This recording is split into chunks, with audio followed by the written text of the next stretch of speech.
Welcome to the Hey Soul Sister podcast, where Mel Histon will guide you through life's big questions and bring you one step closer to doing this crazy journey as best you can. Hey Soul Sisters, guess who I've got with me today in this studio? It's Kaz Amos. Hey Kazzy. Hey, how you going, Mel? Kaz is a long-time Hey Soul Sister podcast special guest, expert in all things to do with human relationships, got your back sister counsellor, all-time fabulous soulful woman. That's you, Kazzy. It takes one to know one. It does take one to know one, but thanks for that lovely intro. Oh, I love it, and I love having you back in the studio again. Thank you so much. Hey. It's been a little bit between visits, but, you know, life calls sometimes. Absolutely, and you're super busy now because you're back at uni doing a degree. I'm doing my honours in psychology. Wow. And I'm feeling it. You're feeling it. Yeah. But that's okay. It's part of the pathway, so it is. Just keep doing it. Always, I've had that on my bucket list to go do a psychology degree. I don't know if I'll actually get there. I'm like... I would not recommend it. I wouldn't recommend it at 49. I would not recommend it at this time of my life. Thank goodness you've only got 1 year left. Ish. Yeah, it's more like 2.5. But that's okay. It's okay. I knew that when I started. Yeah. Just sometimes when you start big things, you just don't realise how big they are. And that's okay. I can do it. I can do hard things. Yeah. And you're going to get there. Yeah, I'll get there. Bit by bit. So, sisters, the reason why Kazzy is here today, we're going to chew the fat a little bit because we were having a chat one day. It might have been at Got You Back Sister or somewhere. We were talking about mother-daughter relationships and how, I suppose, society, fairy tales, movies often paint a picture-perfect image of a mother-daughter relationship, but that's not always the case. No, it's not. The fairy tale mum. Who comes to your mind with the fairy tale mum? Who do you think of? The Family Stone. Have you seen that movie, The Family Stone? Yes. And Diane Keating is the mum. Yes. Her, because in the movie she has 5 children and she just adores them. She loves them. She's protective of them. She has their back. And I remember watching that movie years and years and years ago. I think it was like 1994 or something, and sobbing. Because really? I was like, she was the perfect mum. It's like the mum that you wished you'd grown up with. She was to a degree, like in its perfection. Yeah. I was like the perfect mum. I keep thinking of like Carol Brady. Yeah. She had, 3 kids and a mixed bunch. But she did have Alice, you know. Alice would always take the fall if anything was falling apart. But Carol was kind of still that nurturing mother, even in amongst the chaos of all those children. And she always calmly spat out her wisdoms. Yeah, that's right. I don't think I ever saw her lose it. No, but then you get the kind of full on, yes, I've got your back, like the Sandra Bullock character in The Blind Side. Oh, where yeah. she is just going to take on the world for you and you will not get missed. Yeah. Yeah, no Mama child bear. left behind. Yeah, that's her. That's her. Total mama bear. Yeah. Well, and then all of that really is in contrast to the monster mother, Norman Bates' mother in Psycho. Yeah. Yeah. There's a reason why she didn't make it to the end of the movie. And as I was saying before about I, Tonya, just watched that movie over the weekend and I was mortified by the mother in that movie, lashing out and at the same time taking all the credit for Tonya Harding's skill. She is scary, that mother. She's one scary mother. She's one scary mother.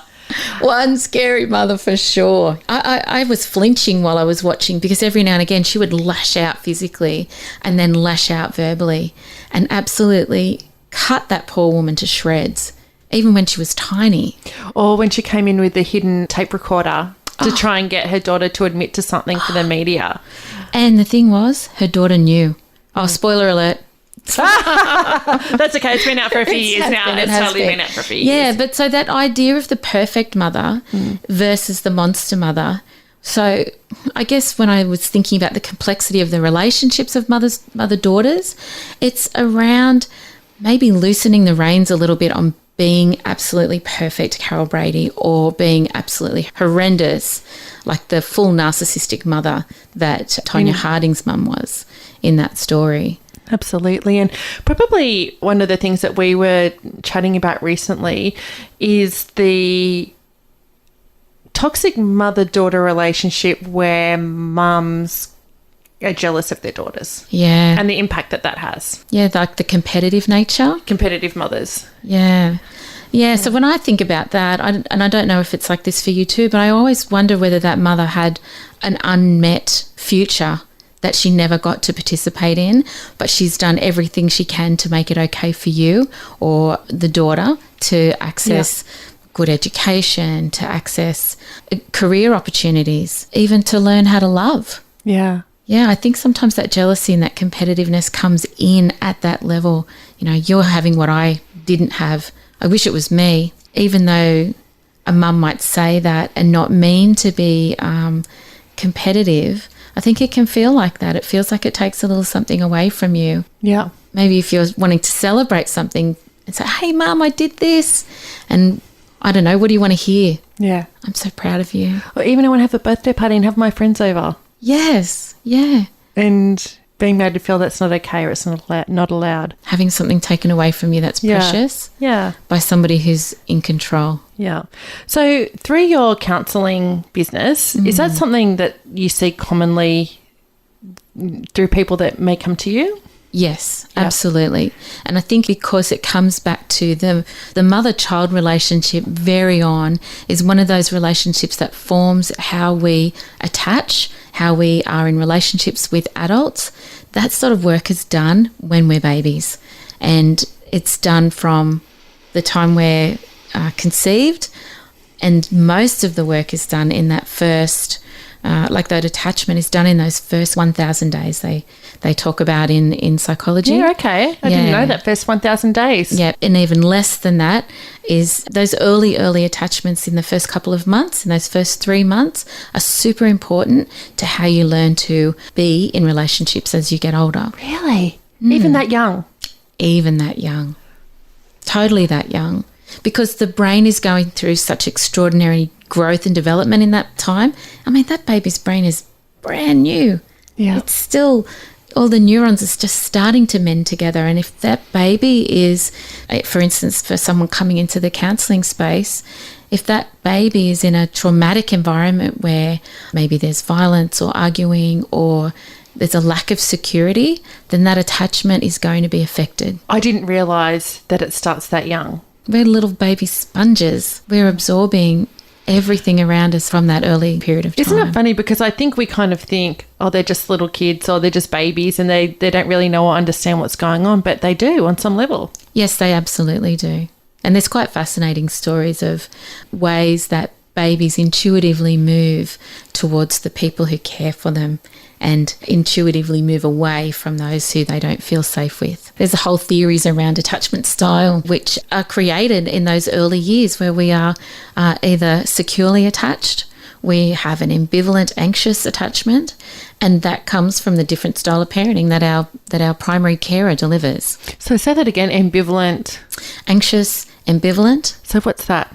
So that is the type of relationship where you might lean in and then lean back from because it's scary. It's loving and then it's awful. An instance where a child might go to a mum, maybe they've been lost in the supermarket, they find their mum again and they're like, Mum, and she's like, hey, come here.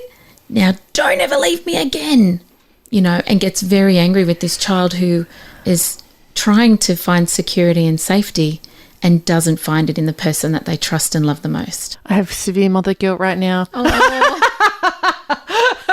I'm sitting here running through my head going, I know. I know, isn't it hard to not? So keep that in perspective with 80% of the time parenting, 70-80% of the time parenting good is enough to make up for the 20-30 that we just don't get right. Let's get soulful on social media. Search the Sister Code Facebook page and follow us on Instagram. I guess there's a difference between new mums, older mums who genuinely are trying to do the right thing, but like that 10% of the time they might slip, I don't want to say slip up, that's the wrong word, but be human. Yeah, be human. Yeah, be human because we're not perfect. That's right. But that's very different to kind of a mum who much more often is potentially, like we're talking about, maybe jealous or malevolent. Is that common? I think in people who are already experiencing relationship difficulties, that's one of those places where it shows up. And I also believe, I guess, when we're doing our work as adults and we're uncovering the things in our past that So have you mean been like the inner difficult. work? Yeah, The our inner work. Yeah. Yeah. From my personal experience, I feel like in my younger years, in my early 20s and mid-20s, I did a lot of work around my relationship with my father. Our listeners can't see my hands, but I feel like I'm opening a book up only halfway, like a pop-up book. And so when I started to do the work with my relationship with my mother, it was like I opened up the whole book and saw the whole pop-up picture in front of me. And I'm like, oh, okay. So now I've got more learning to do about myself. It's not about me learning about my mum necessarily. Yeah. That's her job, but it's about me learning about me so that I can actually have a life that I enjoy. But that mother-daughter, the complex nature of it can get right in the way of that joy. Absolutely. And of being a good mother ourselves. Yeah, absolutely. It's the whole intergenerational role modelling. Yep. Unbeknownst to you, and I guess this also happens with people coming into counselling, is that they don't know the family secrets. They don't know the stories of mum's stories because they've never had the closeness to share them. Or mum is unaware of her own baggage that she brings to being a mother. And that gets in the way. I'm going to throw this out there because it just popped in my head. I was thinking about Bad Mums too. Have you seen that? Yes. And Kiki's mum? Yes. Kiki's mum who's like, you're my best friend. But you're my best friend, Kiki. Kiki and her husband are trying to have sex in the middle of the night and like the mum is sitting in the corner of the room like, good for you can get an erection again. It just makes you cringe, doesn't it? Like, yeah. But you're talking about mums being besties. Yeah. Yeah, it's dysfunctional. Yeah. Well, that's putting a blanket statement across everybody who's got a mum as a bestie. That isn't absolutely true. I think there can be an overstepping of boundaries in that instance. Yeah. Because that's what makes it so funny. Yeah. There is no boundary. Yeah. There's nothing keeping her out of that space. But she gets her hair cut the same like a daughter, wearing the same clothes as a daughter. Yeah. Kiki, but you're my best friend, Kiki. Can that actually be a little bit toxic, you know, mums relying on daughters to be the best friend role? Absolutely it can, yeah. Because when do you get to be yourself? When does the daughter get to be herself? When does the daughter get to be herself? And when does the mother get to be herself? When she's not even prepared to look at herself and go, oh, who am I? Because mums being besties, you want to stay younger. You want to feel younger, and you do that sometimes by being around young people. Yeah. But is it functional and is it okay? Again, that's a little bit of a boundaries conversation for mother and daughter. Yeah. Which another movie just popped in my head. Mean Girls. When Amy Poehler plays Rachel McAdams' mum. Yeah. Remember that she's like in the pink velour jump. She's like, I'm the cool mum. We all want to be the cool mum, but we don't really want to have to get our velour trackies on. It's like 3 p.m. Yeah, but I'm the cool mum. You know what? That's, again, what makes it really funny is because, really, is that the kind of mother we really want to be? Yeah, yeah. No. Well, we want to be the cool mum. I've got young people in my house. My youngest is 16, and I want our house to be a place where everyone can come and feel comfortable. Yeah. If that means I'm cool, I'll take it. Yeah. Totally. We all want to think we're the cool mum to some degree. Yeah, that's right. I'm not sure any of my kids think I'm the cool mum at all. Oh, you know what? My mum was the cool mum because my mum had me when she was 16. So when I was in high school, she's 28. And I would go to school and everyone's like, oh, is that your sister? Mum's getting around in skinny jeans. I'm like, no, that's my mother. So my mum had me when she was 16 and people would be like, actually not my friends, but like the butcher would go, are you two sisters? And I'd be cringing inside. Mum would be beaming like, oh, they think we're sisters. And I'm like, you're not my sister. You're my mother. Stop That's it. And isn't that kind of like what we're talking about, that little bit of competitiveness of, no, she's not my sister. She's my mum. Yeah. And she started young. And I might be 16, but she's 32. Which but when you're 16, 32 seems so old. When you're 32, you're like, I'm amazing. I'm still young and hip. But when you're 16, it's like 32 is so old. I know. But did you find as well that you grew up together? I know with my mum, we kind of did our first jobs and our first resumes around the same time, which was when I was, in year 10 or year 11. And so we've had this kind of growing up next to one another. And we even do a similar line of work, which at times we have a bit of a colleagues relationship as opposed to a mother-daughter relationship. Yeah. I think there's always room in that to have a conversation about, well, maybe we can just be mother and daughter today and not talk about work. Yeah. And that would be okay. Want to fill your soul with more? Go to thesistercode.com. So when does maybe the healthy mother-daughter relationship start to go to a bit potentially unhealthy for some people to then maybe toxic? That's a really good question, because it's like asking where's the line in the sand. Yeah. How long's a piece of string? Yeah. Is that the same thing or not? Well, do you know what? I think even the line in the sand, I use that imagery in a way to talk about boundaries. And I think when your boundary gets stepped over and nothing gets said, that's the very first time. Yeah. And then when there's nothing there for that other person to go, oh, that's as far as I can go to, because we don't have the conversation, which, I mean, that happens frequently in life, that we feel as if our boundary's been overstepped, but we don't say anything. That's the beginning of someone else being in your space, and you're like, yeah, I'm not entirely okay with this, but I don't know how to address it. Yeah. And sometimes I don't know how to address it because I don't want to offend or upset. I don't know how it's going to land, so I just don't say it. Yeah. Until it happens again, and then it happens again, and the boundary gets further and further in and encroaches more and more. And then your mum's just like Kiki's mum in the corner of the room. And she has the same haircut and she's cheering you on. And you're both in velour tracksuit pants. Yeah, exactly. So at what point do you find that people may come to you for help or counselling or help or advice around that? Usually when it's too late, not too late, it's already coming undone. And I think that's probably my greatest concern in the line of work, is that we leave things too late before we address them. Like, we get to the point where that person has overstepped our boundaries so much and so frequently and often that we're angry. We're just angry and we're resentful and we get quite bitter. Yeah. And we don't want to be like that with our mother. Yeah. Because of all the expectation that goes around it. Like, it's a massive societal expectation that every day looks like Mother's Day. Yeah. That's horseshit. That's just not real. And Mother's Day looks like a fairy tale. Yeah, that's right. And chrysanthemums smell bad. That's enough. No one needs to give a mother chrysanthemums ever again. They smell bad. We all know that. Yeah. But, to come back to that, that when it comes up in therapy, it's usually when it's really wearing you down. Yeah.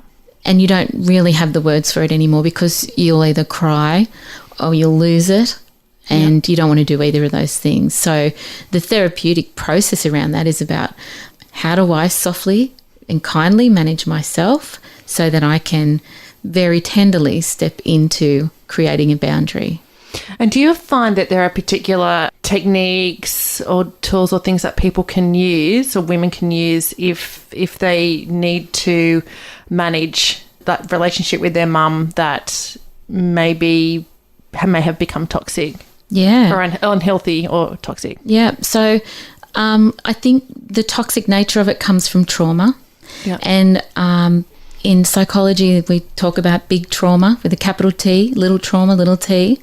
And all the traumas have feeling and they leave a marker or a trace on the person. Yeah. So sometimes in a therapeutic setting, something can come up, a memory, a story that you were not ready for, that was quite traumatic.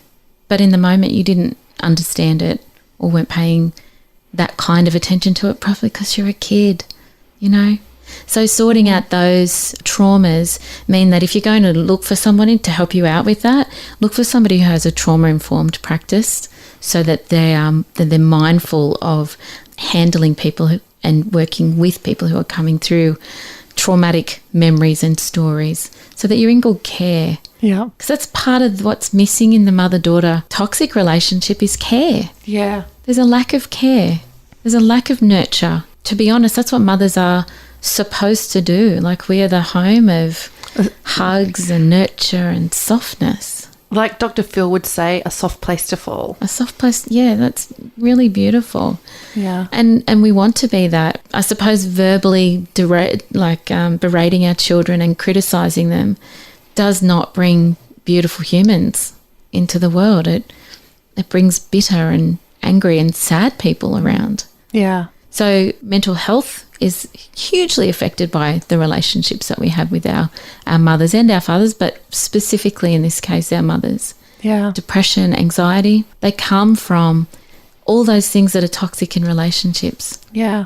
I have a dear friend. He will remain anonymous, but I have seen her really suffer over the last few years with a mum that was quite abusive growing up, but she desperately just wanted her mum around with whatever that looked like as a girl and as a teenager. And then now her mum will punish her by refusing to wish her a happy birthday or not include her in family get-togethers, or if there is a family get-together in the broader family, she will totally ignore her daughter and actually engage other family members in a gossip session about her daughter. And I kind of find that absolutely appalling and so sad for my friend. And she has really, really struggled with that, you know, and questioned herself and almost wavers between begging her mum to actually going, well, stuff you, I don't need you anyway. And it just kind of flounders around in all these different emotional states. And it actually, at the end of the day, doesn't matter. Her mum wields this power over her, and it's like she pulls these little strings.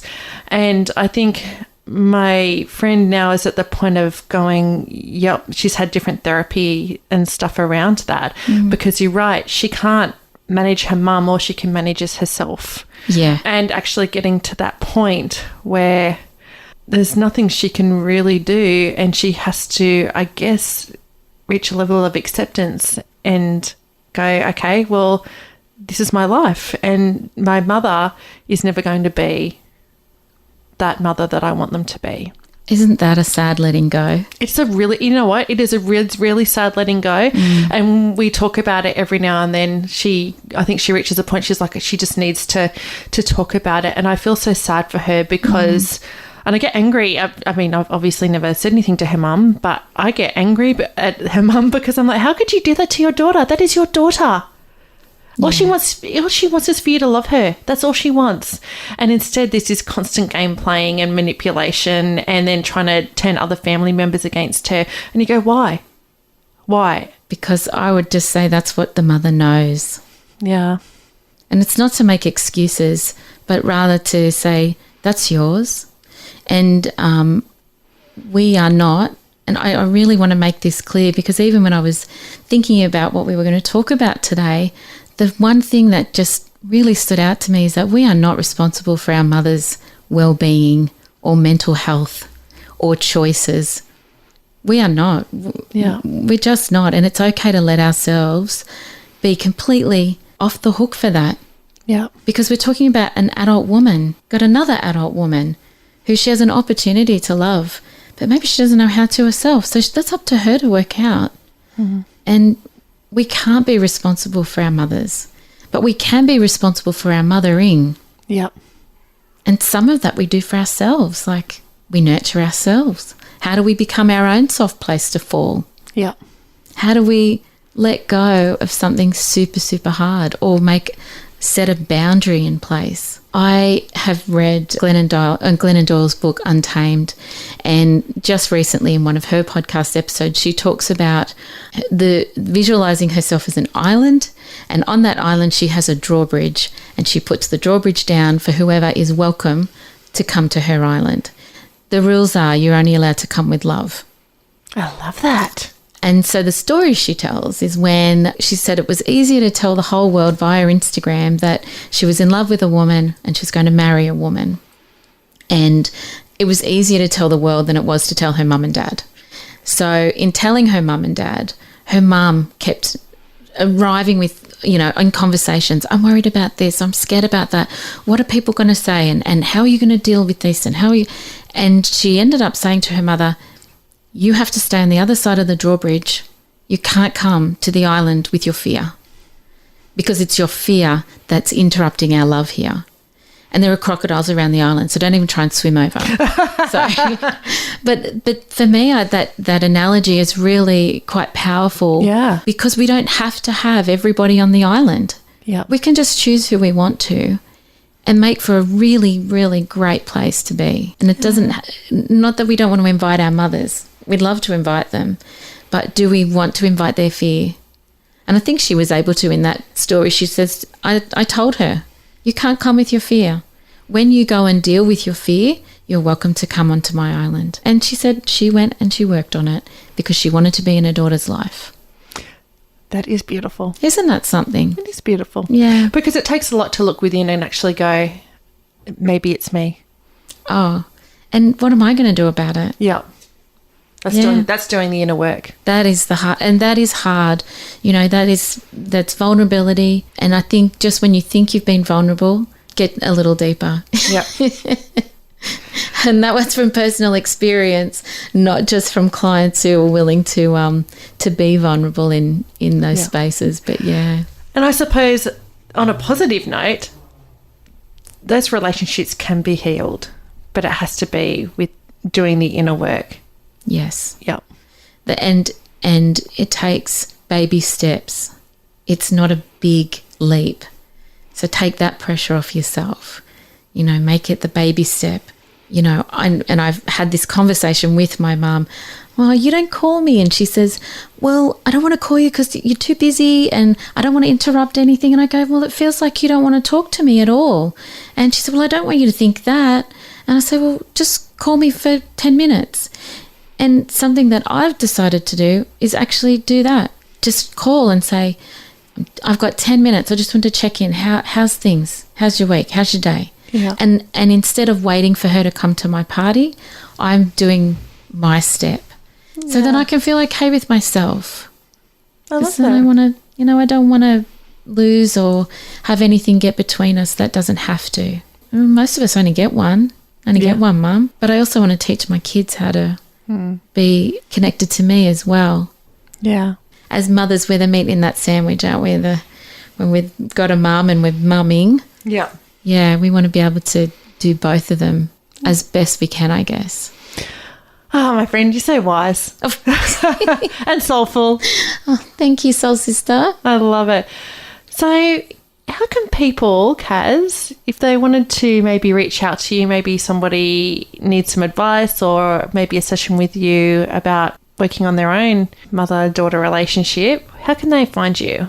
Easy peasy, kazamos.com.au, or Facebook, you'll see Kaz Amos Counselling on there. That's me. And just send a message. Yep. It's easy. Call.